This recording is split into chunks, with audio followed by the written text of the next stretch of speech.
तीन जादुई फौजी। बॉर्डर के पास एक गांव था। गांव से 2 किलोमीटर दूर एक बहुत बड़ा घना जंगल था जहां पर बॉर्डर था। उस जंगल की रक्षा के लिए बॉर्डर पर 3 फौजियों को तैनात किया गया था। वो जंगल हजारों साल पुराना था। उस जंगल में बहुत ही खूंखार जानवर रहते थे। गांव वालों का मानना था कि जंगल की रक्षा स्वयं जंगल देवता करते हैं। वो तीनों फौजी दिन रात ड्यूटी करके बॉर्डर और जंगल की रक्षा करते थे। जंगल बहुत घना था, इसलिए हमेशा आतंकवादियों का खतरा बना रहता था। 3 फौजियों को बॉर्डर पर अलग अलग जगह तैनात किया गया था। वो तीनों पिछले 10 सालों से यहाँ पर ड्यूटी कर रहे थे। तीनों फौजियों की देशभक्ति और जंगल की रक्षा देखकर वन देवता बहुत प्रसन्न हो जाते हैं और एक दिन वन देवता अपनी वन देवी से कहते हैं, देवी, ये तीनों फौजी पिछले 10 सालों से हमारे जंगल की रक्षा कर रहे हैं। मैं इनकी कर्तव्य निष्ठा देखकर बहुत प्रसन्न हूँ और उन्हें कुछ वरदान देना चाहता हूँ। तब वन देवी कहती हैं, हे नाथ, आप बिल्कुल सही कह रहे हैं। तीनों फौजियों को वरदान जरूर मिलना चाहिए। वन देवता कहते हैं, तो फिर ठीक है देवी, मैं आज ही उन तीनों फौजियों से उनकी इच्छा पूछता हूँ और उन्हें इच्छा अनुसार वरदान देता हूँ।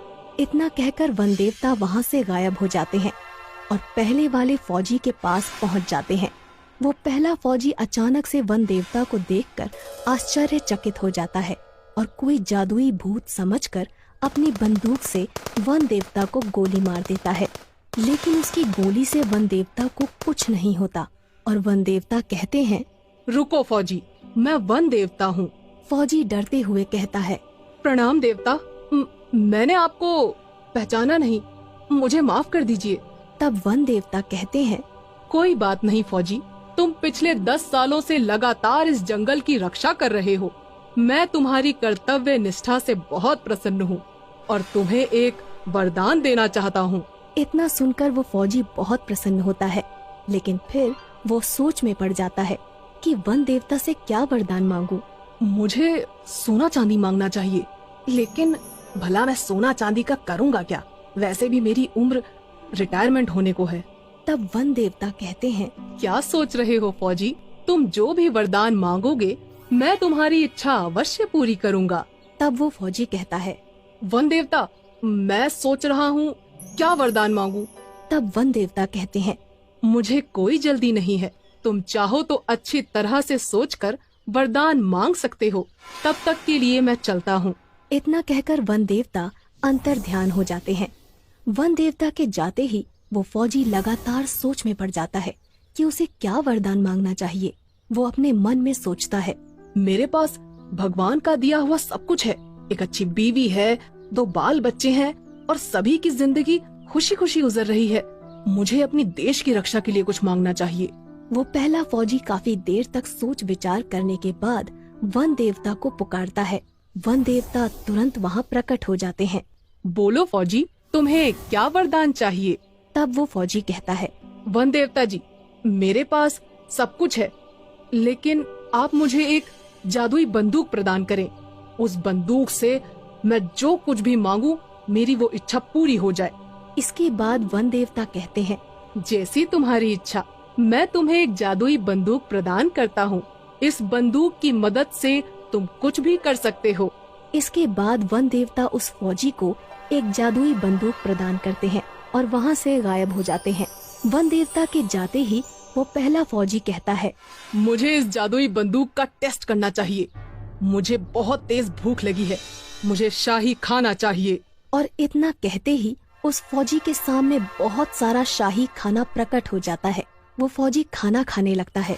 इसके बाद वन देवता दूसरे फौजी के पास पहुंचते हैं। दूसरा फौजी उस समय जंगल के पास मौजूद एक तालाब में नहा रहा था। वन देवता को देखते ही वो फौजी थोड़ा घबरा जाता है और कहता है, अरे तुम कौन हो? तब वन देवता कहते हैं, घबराओ मत फौजी, मैं वन देवता हूँ।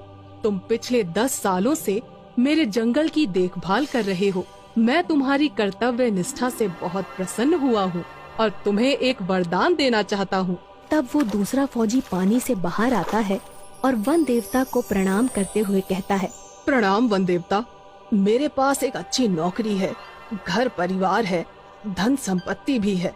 लेकिन मैं बहुत बूढ़ा हो गया हूँ, इसलिए मेरे शरीर में अब वो ताकत नहीं रही। तब वन देवता कहते हैं, तुम हमसे क्या चाहते हो फौजी? साफ साफ बताओ। तब वो दूसरा फौजी कहता है, वन देवता, आप मुझे एक जादुई छड़ी प्रदान करें जिससे मेरी हर इच्छा पूरी हो। वन देवता अपने जादू से एक जादुई छड़ी उस फौजी को दे देते हैं और वहाँ से गायब हो जाते हैं। जादुई छड़ी पाकर दूसरा फौजी बहुत खुश होता है और जादुई छड़ी से कहता है, हे जादुई छड़ी, मुझे फिर से जवान कर दो। और इतना कहते ही वो जादुई छड़ी उस फौजी को फिर से जवान और ताकतवर बना देती है। अपने ताकतवर शरीर को देखकर वो फौजी सब कुछ भूल जाता है और अहंकार में आकर जादुई छड़ी से कहता है, जादुई छड़ी, मेरे चारों तरफ बहुत सारे आतंकवादियों को खड़ा कर दो ताकि मैं सबको मार सकूं। इतना कहते ही उस फौजी के चारों तरफ बहुत सारे आतंकवादी प्रकट हो जाते हैं। फौजी अपनी बंदूक से एक आतंकवादी को गोली मार देता है, लेकिन इससे पहले कि वो फौजी सारे आतंकवादियों को गोली मारता, सभी आतंकवादी मिलकर उस फौजी पर गोलियां चलाने लगते हैं और उस फौजी की मौत हो जाती है। इसके बाद वन देवता तीसरे फौजी के पास पहुंच जाते हैं। इस समय तीसरा फौजी सो रहा था क्योंकि वो रात भर बॉर्डर पर ड्यूटी करता था।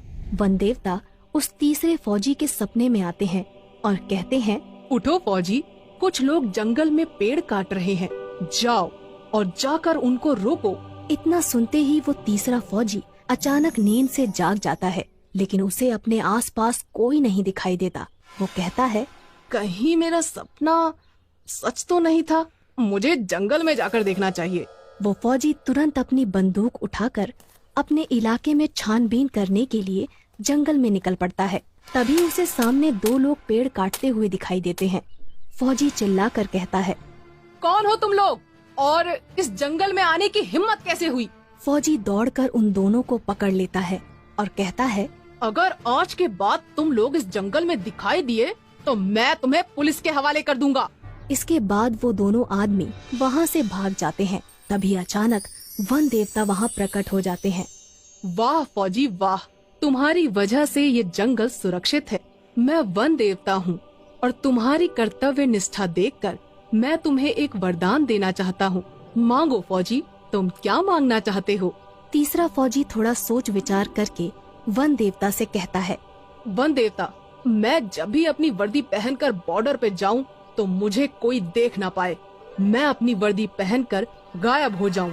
तब वन देवता कहते हैं, एक बार और सोच लो वत्स, तुम चाहो तो कुछ और भी मांग सकते हो। वो तीसरा फौजी थोड़ा अड़ियल था। वो वन देवता से यही वरदान देने को कहता है। वन देवता उसे वरदान देकर वहाँ से चले जाते हैं। अब वो फौजी जैसे ही अपनी वर्दी पहनता था, वो किसी को दिखाई नहीं देता था। तभी जंगल में वहाँ आतंकवादी आ जाते हैं, जो दूसरे फौजी ने जादुई छड़ी की मदद से प्रकट किए थे, और फौजी उन्हें देख लेता है। पर वो फौजी किसी को दिखाई नहीं देता क्योंकि उसने अपनी वर्दी पहन रखी थी।